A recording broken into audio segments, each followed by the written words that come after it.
Assalamualaikum warahmatullahi wabarakatuh. Innal hamdalillah salatan wa salaman ala Rasulillah Muhammad ibn Abdillah miftahi babi rahmatillah wa ala alihi wa sahbihi wa man tabi'ahu wa walah la haula wa la quwata illa billah amma ba'd. Allahumma shalli ala Sayyidina Muhammad wa ala ali Sayyidina Muhammad wa barik wa sallim. Ibu-ibu jamaah pimpinan majelis yang insyaallah dimuliakan Allah Subhanahu wa taala. Alhamdulillahirabbil alamin.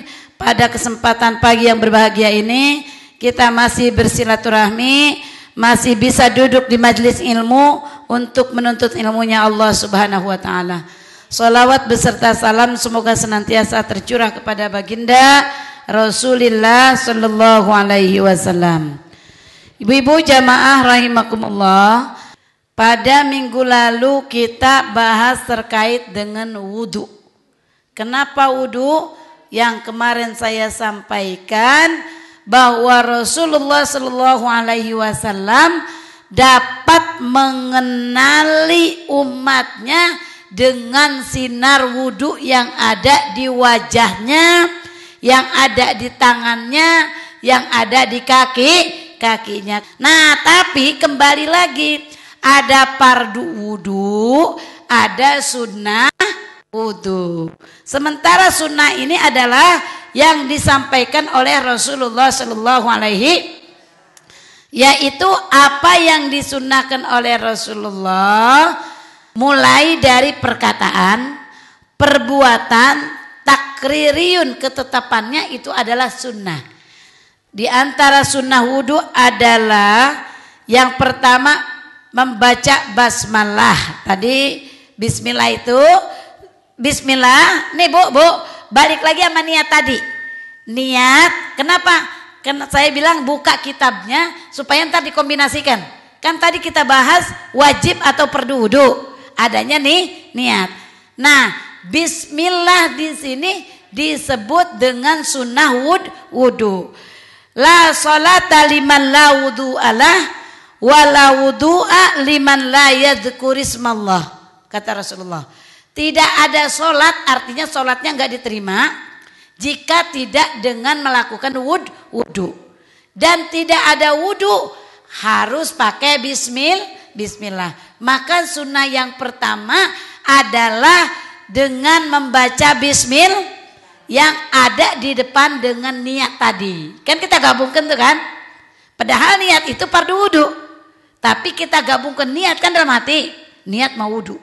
Kita gabungkan bismillahirrahmanirrahim. Langsung menghadap air. Maka kan biasanya kita menghadap air langsung aja wudu. Tanpa berpikir baca doa.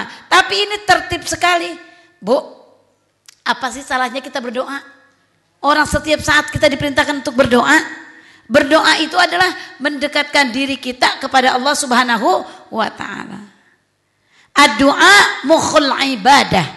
Doa itu adalah ruhnya ibadah. Kita adanya sholat, di dalam sholat kita berdoa. Bu, kalau kita lagi main-main, lagi biasa-biasa, kayaknya kita misalkan lagi main, lagi ngaji di pengajian, tiba-tiba kita pengen berdoa, langsung angkat dua tangan kita untuk berdoa, diketawain orang enggak? Lagi serius yang ngaji atau lagi ada di pasar, di mall, lagi di mall, kita tiba-tiba pengen berdoa, langsung di mall mau milih baju, langsung berdoa dulu, diketawain orang enggak? Itu orang kayak enggak ada tempat berdoa, kan gitu. Tapi kita punya waktu 5 kali sehari semalam, itu adalah tempat kita berdoa, tempat kita ngobrol sama Tuhan kita. Salah ketika orang yang berwudu tanpa ada bacaan, kagak salah. Salah ketika orang berwudu nggak pakai doa, nggak salah. Cuman nggak ada artinya. Sayang. Tapi kalau kita berwudu dengan adanya doa, maka doa itu adalah request kita kepada Allah. Coba kita lihat. Selama ini kan kita baca Arabnya aja kan.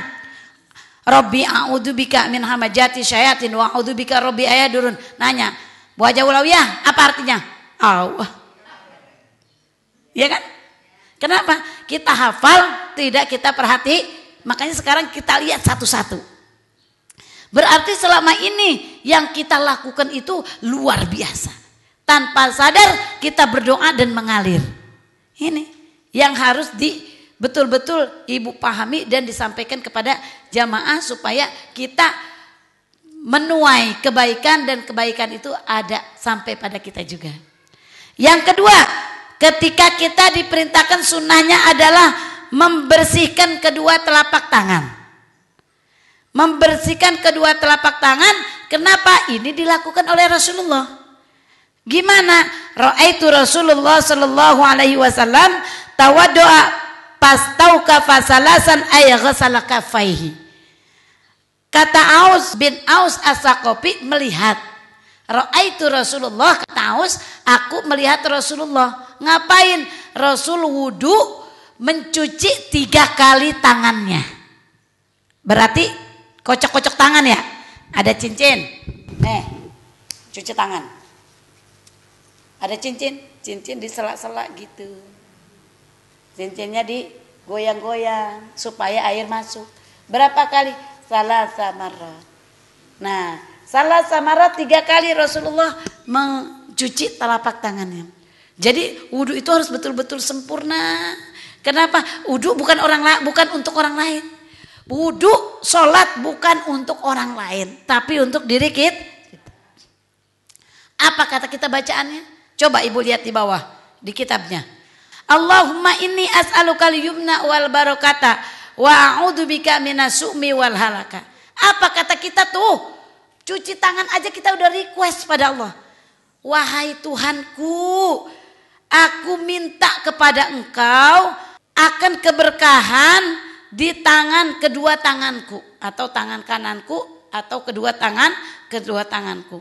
Dan aku berlindung dengan Engkau daripada kesialan dan kebinasaan. Kita udah request pada Allah. Mungkin anak-anak remaja kita, anak-anak sekolah kita karena taunya belajar tanpa ada baca doanya, ngikutin proseduralnya aja. Di buku-buku fikih biasa tanpa ada doa kan gitu. Wudu kalau menurut saya sayang banget kita setiap hari paling sedikit 5 kali berwudu, 5 waktu ya berwudu tanpa ada doanya, kok rasanya sayang banget. Sayangnya cuma nyuci muka, nyuci tangan, nyuci kaki, nggak pakai doa. Nah ini yang harus kita perhatikan untuk anak-anak kita sekarang. Itu sunnahnya membasuh kedua telapak tangan. Kenapa ini saya buka lagi padahal ini dasar untuk mengingatkan kita terutama supaya kita lebih afdol, lebih betul-betul perhatikan dan supaya disampaikan kepada jamaah-jamaah kita, anak-anak kita nantinya. Terus kita lihat lagi, kita disunahkan untuk bersiwak. Di sini bersiwak, kalau di kita jarang bersiwak ya. Bersiwak jarang, tapi berkumur-kumur. Berkumur-kumur, mana berkumur-kumur? Kita masukkan air ke mulut kita salasa marrat. Berapa? 3 kali. Ketika kita masukkan air ke dalam mulut kita sebanyak 3 kali, kita pun baca doa. Kan gak bisa, kan lagi kumur-kumur. Gimana baca doanya? Dalam hati. Apa coba Bu doanya Bu?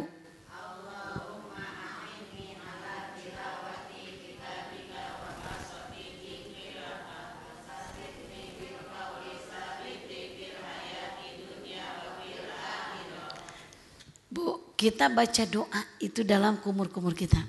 Apa kata kita minta kepada Allah?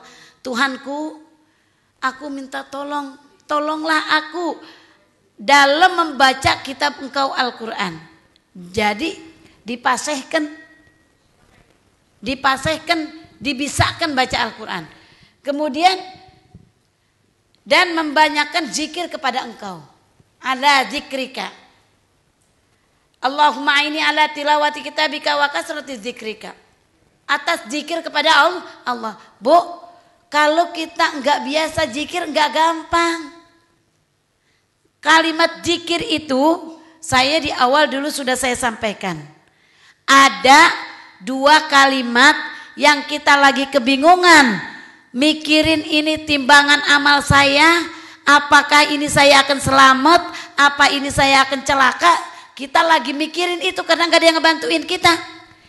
Tiba-tiba datang amalan kita yang kita udah lupa. Karena apa? Saking ringannya. Kalimatani khafifatani fil lisan, sakilatani fil mizan, habibatani 'indar rahman. Dua kalimat yang sangat ringan diucapkan oleh lidah kita, berat dalam timbangan kebaikan kita, sangat dicintai oleh Allah. Apa itu? Subhanallah walhamdulillah. Kalau kita nggak biasa mengucapkan subhanallah wa bihamdi, subhanallahil azim, subhanallah walhamdulillah, wala ilaha illallah wallahu akbar. Kita nggak biasa mengucapkan itu, susah atau gampang? Susah. Makanya dalam kumur-kumur wudhu kita minta kepada Allah mudahkan baca Al-Quran dan mudahkan zikir kepada Engkau. Salah kita berdoa kayak begitu? Enggak salah. Terus apa? Wasabbitni bil qauli sabiti fil hayatid dunya wa fil akhirah.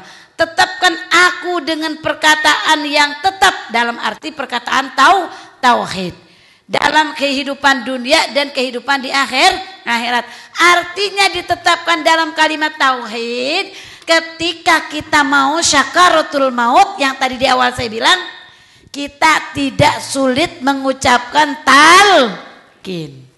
Kita tidak sulit mengucapkan kalimat tauhid. Bu, cuman sedikit banget. La ilaha illallah Muhammadur Rasulullah dakhalal jannah. Cuman segitu kalimatnya. Atau asyhadu an la ilaha illallah wa asyhadu anna Muhammadar dakhalal jannah. Cuman segitu.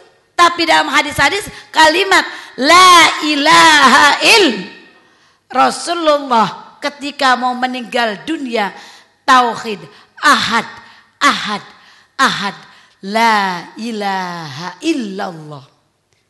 Kenapa dia nggak mengatakan? Kenapa beliau nggak mengatakan Muhammad Rasulullah? Karena dirinya adalah Muhammad. La ilaha illallah Muhammadur Rasulullah.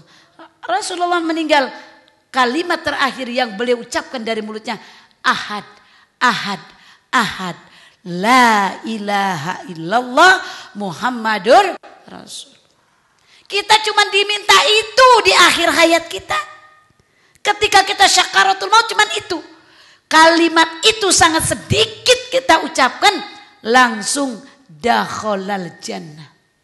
Masuk surga. Bu, siapa yang mengingatkan ini kalau bukan diri kita? Kalau bukan guru kita? Adakah orang yang mengingatkan ini pada kita? Adakah orang yang mengingatkan akhir kematian kita? Gak ada. Ada orang, kamu hidup di rumah punya apa? Kamu ntar menikah punya apa? Ntar kamu mau nikah apa? Anak orang mau ngempanin pakai apa? Dengan anak orang mau dikasih rumah kayak apa? Kan gitu. Nah, kalau kamu mau nikah, kamu belum punya usaha, ntar anak orang mau dikasih makan apa? Kata kita, kagak pernah tuh yang namanya orang tua bilang, nak, kalau kamu mau meninggal apa yang kamu ucapkan? Artinya gak pernah kita orang tua bertanya kepada anak-anak kita, kalau kamu mau meninggal apa yang kamu ucapkan? Tapi Rasul-Rasul minta kepada anaknya, bertanya kepada anak-anaknya, ma ta'buduna mim ba'di. Wahai anak-anakku, apa yang engkau akan sembah sesudah mati aku? Orang tua kepada anaknya, bukannya nak, kamu udah punya rumah belum? Nanti kamu bisa ngempanin anak orang atau tidak? Kamu nanti hidup bahagia atau tidak? Pasti pertanyaannya seperti itu. Tidak pernah bertanya kalimat apa yang engkau akan ucapkan di syakaratul maut engkau. Lidah kita keluh, lidah kita lepas, lidah kita berpaling dari kalimat tauhid, maka syakiyun, celaka kehidupan kita di akhirat nanti. Hidupnya cuma dua, sa'idun au syakiyun. Selamat, bahagia atau celaka, sengsara. Ini kan selama ini kita wudu aja, nggak pernah kita pikirin kan, hafal doanya, udah kita baca wudu aja, berwudu kita nggak pernah kita pikirin esensi yang ada di dalamnya. Rupanya wasabitni bil qauli sabiti fil hayati dunya wa fil akhirah. Tetapkan lidahku ini. Di mana di lidahku? Tetapkan lidahku ini pada atau dalam perkataan tauhid. Kapan? Waktu di dunia sampai menjelang akhirat. Kalimat tauhid la ilaha illallah Muhammadur Rasulullah. Kan kita request terus, minta terus kepada Allah di saat kita kumur. Masa iya udah sering banget minta sama Allah sambil kumur-kumur kagak dikabulkan juga? Bu, yang paling harus kita jaga adalah akhir hayat kita. Boleh kita berkehidupan mewah sekarang, rumah bagus, mobil banyak, kebun banyak, anak banyak, hebat-hebat, cantik-cantik, pinter-pinter, kaya-kaya, ganteng-ganteng, boleh kita banggakan. Tapi yang menyelamatkan kita cuma satu, lidah kita. Kalimat tauhid ini yang harus kita perhatikan. Kalau kita nggak ngajib dalemin kayak gini kan kita nggak tahu ya Bu ya. Kumur aja, wudu aja. Dengan begini maka ibu betul-betul ingin menyempurnakan wudunya. Dengan begini maka kita betul-betul mempersiapkan diri untuk syakaratul maut. 5 kali minimal 1 hari. Sholat wajib. Belum lagi sunnahnya. Ada sholat duha, ada qiyamul lail, ada sunnah-sunnah rawatibnya. Kalau sunnah rawatib itu pastinya wudunya sambil sholat wajib. Ini yang esensi ini yang kita lupa. Dengan duduk ngaji kayak gini kan kita tahu, oh ternyata itu hikmahnya, ternyata itu rahasianya. Kita diminta baca doa untuk menetapkan lidah kita khususnya dalam syakaratul maut. Bu, kenapa disebut syakaratul maut? Artinya itu mabok mati. Mabok mati. Kenapa mabok mati? Saking sakitnya meninggal dunia, saking sakitnya dicabut nyawa, maka disebut sekarat.